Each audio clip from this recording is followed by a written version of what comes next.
Abogada, muy buenos días. Bienvenida a su entrevista con el Comité de Evaluación del Poder Legislativo Federal. Le vamos a pedir que nos regale su nombre completo, el cargo al que aspira y su lugar de procedencia. Claro que sí. Buenas tardes, muchas gracias por tenerme aquí. Mi nombre es Mariana Merino Collado. Estoy aspirando al cargo de magistrada de tribunal colegiado en materia administrativa en el primer circuito y yo estoy trabajando en este momento en la Suprema Corte en la Dirección de Compilación y Sistematización de Tesis. Arrancaré yo con la primera pregunta. ¿Nos podría hablar del juicio de lesividad? Sí, claro. El juicio de lesividad es un juicio que que tienen las autoridades para defenderse de los actos administrativos. Así como las personas tienen el juicio, el Tribunal Contencioso Administrativo, las autoridades a su vez tienen el juicio de lesividad para defenderse de los actos que pudieran defender, intereses del Estado. Gracias. Le cedo la palabra a mi compañera. Gracias, buenos días. ¿Nos podría hablar sobre el control difuso de constitucionalidad? Por supuesto que sí. El control difuso de constitucionalidad ha tomado mucha relevancia en nuestro país en los últimos años, yo diría en la última década, especialmente derivado de primero que nada, del expediente varios 912 resuelto por la Suprema Corte de Justicia de la Nación, en el que hubo un cambio trascendental en el sistema de control de constitucionalidad. Nuestro sistema, como sabemos, antes era un sistema de control concentrado, específicamente.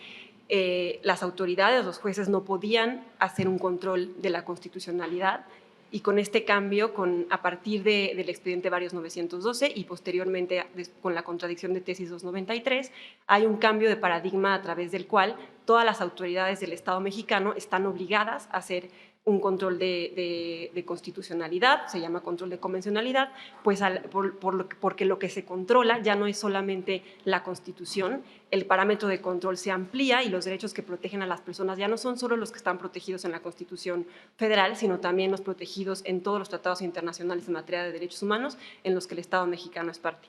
Esto ha ampliado muchísimo la protección de derechos humanos porque muchos de los derechos humanos que ya están en nuestra Constitución se definen con mayores alcances en los tratados internacionales en materia de derechos humanos y esto permite una protección más efectiva. Gracias. Abogada, me queda tiempo para hacerle una breve pregunta. ¿Considera usted que será el Tribunal Federal de Justicia Administrativa la autoridad competente para resolver los asuntos derivados del derecho al acceso a la información ahora que se extingue el INAI, o que deberá ser los jueces administrativos federales, y por qué? Creo que todo va a depender de cómo quede exactamente regulado este nuevo órgano. Yo en mi opinión, hay muchos actos de autoridad y yo creo que podrían estar incluidos en estos actos de autoridad los actos que pudieran afectar el acceso a la información. Obviamente esto va a quedar a cargo de cada una de las autoridades, obviamente en función de cómo quede regulado. Esos actos que puedan lesionar el derecho a acceso a la información, independientemente de qué autoridad vaya a ser la que los pudiera llegar a ocasionar, yo creo que podrían ser justiciables a través del Tribunal Federal de Justicia Administrativa, pero también creo que podrían llegar a ser justiciables a través del juicio de amparo. En realidad todo va a depender de cómo quede la nueva regulación, de si se establezcan recursos para defender estos actos contrarios al acceso a la información o depende cómo quede regulado, si hay algún recurso que esté contemplado en la legislación, de eso dependerá si se puede ir al amparo directamente o no. Yo creo que todo va a depender de cómo quede regulado. Gracias. Queda escaso minuto y medio para un mensaje de cierre que nos quiera obsequiar, propuestas, etcétera. Adelante.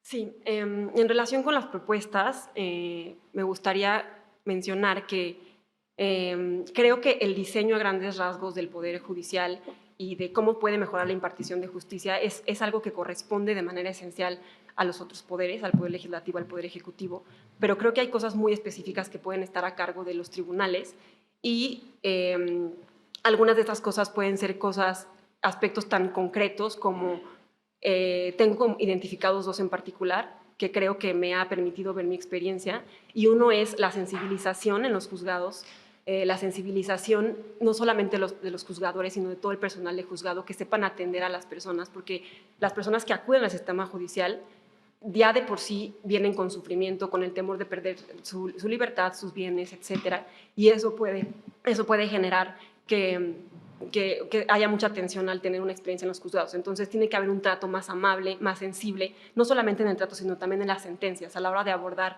las vulnerabilidades de los diversos sectores de la población. Y otro aspecto creo que es muy importante son las sentencias.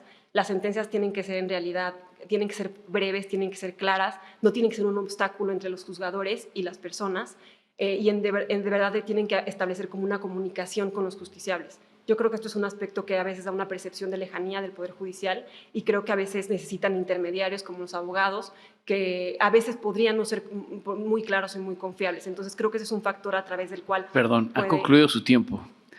Le agradecemos mucho sus respuestas. Le pedimos que esté atenta a mensajes posteriores del comité y felicitaciones. Muchas gracias. Gracias.